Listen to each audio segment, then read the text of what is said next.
आप सभी को मेरा ओम नमस्ते। मैं आशा करती हूँ कि आप सभी लोग बहुत अच्छे होंगे और बहुत अच्छे तरीके से पढ़ाई कर रहे होंगे, क्योंकि एग्ज़ाम अभी बहुत पास में है ना। और इन छोटी छोटी चीज़ों को याद रखने में थोड़ा हमें कठिनाई होती है, कन्फ्यूजन हो जाता है। तो मैंने सोचा क्यों ना एक वीडियो बना दी जाए जो आप सभी के लिए बहुत ज़्यादा हेल्पफुल होने वाली है। तो मैं बात कर रही हूँ हठ योगा टेक्स्ट में घेरण संहिता की। ठीक है, तो जो हमारी घेरण संहिता है तो उसमें हम जान लेते हैं इसको लिखा किसने है।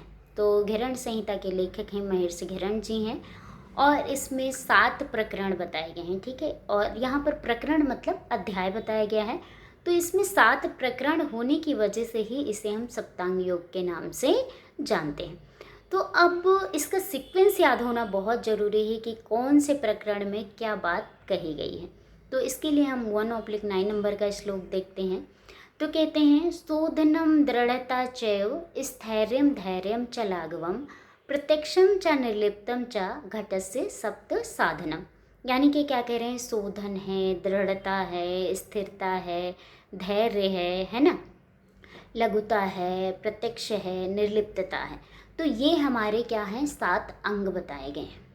तो इन्हीं 7 अंगों की वजह से क्या है हर एक चैप्टर में, तो प्रथम में क्या आता है आपका षटकर्म आता है, द्वितीय में क्या आता है आपका आसन आता है, तृतीय में क्या आता है मुद्रा बंध आता है, चौथे प्रकरण में क्या आता है आपका प्रत्याहार आता है, 5वें प्रकरण में आपका प्राणायाम आता है, 6ठे प्रकरण में आपका ध्यान आता है, 7वें प्रकरण में आपकी समाधि आती है। तो हम अगर षटकर्म आसन का अभ्यास करते हैं, आदि का अभ्यास करते हैं, षटकर्म आसन आदि का अभ्यास करते हैं, तो उनसे हमें क्या लाभ प्राप्त होते हैं, तो उसके लिए हम देख लेते हैं 1/10 और 11 नंबर का श्लोक।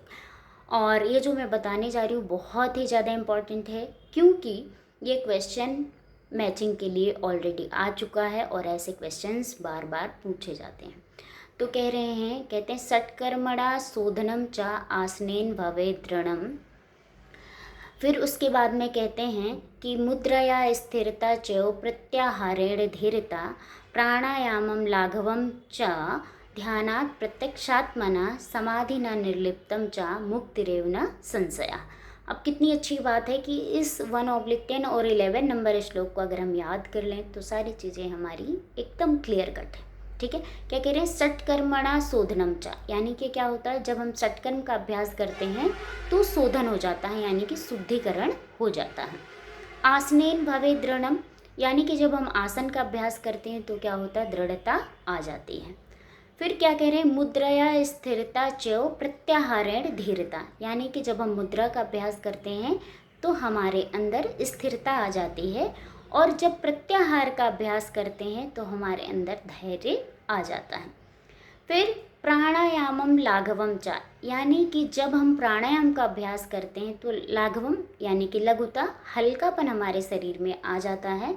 और ध्यानात् प्रत्यक्षात्मना, यानी कि जब हम ध्यान का अभ्यास करते हैं तो हमारे अंदर प्रत्यक्ष करने की योग्यता आ जाती है। उसके बाद में क्या कह रहे हैं समाधि न निर्लिप्तम च मुक्तिरेव न संशया, यानी कि जब हम समाधि का अभ्यास करते हैं तो हमारे अंदर निर्लिप्तता आ जाती है, और च मुक्तिरेव न संशया, तो ये हमें मुक्ति दिलाएगा ही दिलाएगा, इस बात में हमें कोई भी संशय नहीं है, किसी भी प्रकार का संदेह नहीं है। तो यहाँ पर आपके 2 क्वेश्चन बनते हैं जिसको मैंने बहुत ही सरल तरीके से आप लोगों को बता दिया है। तो आप लोग इसे देखें, सुने, जो कि आपके लिए बहुत ही हेल्पफुल होगा। आप सभी का धन्यवाद। इस वीडियो को ज़रूर देखें। आगे नेक्स्ट वीडियो में फिर मिलते हैं। ओम।